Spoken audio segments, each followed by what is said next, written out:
L'RSU del Comune di Venezia sul piede di guerra per la situazione che si è registrata foto alla mano a bordo di un autobus, in quello che dovrebbe essere l'inizio della fase 2 con precise disposizioni da rispettare nel contenimento del contagio. Questa mattina da parte di una collega che si recava a Venezia al lavoro, la stessa mi ha inviato questa foto. Come potete vedere, questa era la situazione che si è verificata questa mattina sul 24B mentre lei andava al lavoro. Come si riscontrano, le distanze di 1 metro assolutamente non ci sono, quindi questa amministrazione che tanto decanta che all'interno dei posti di lavoro farà rispettare le norme previste dal DPCM, però è assolutamente inadempiente. Bulla aggiunge che era stato chiesto un confronto con il Comune per decidere come andasse affrontata questa fase, ma senza esito. Il giorno 30 di aprile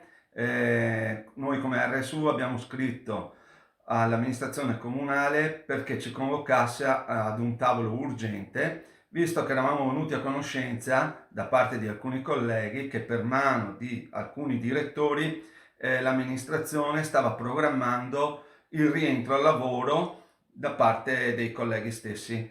Questi colleghi, specialmente in Carbonifera e a Venezia, sono colleghi che hanno un servizio che non è un servizio essenziale o indifferibile, e pertanto noi eravamo fortemente preoccupati su questa operazione che stava attuando a nostra insaputa l'amministrazione.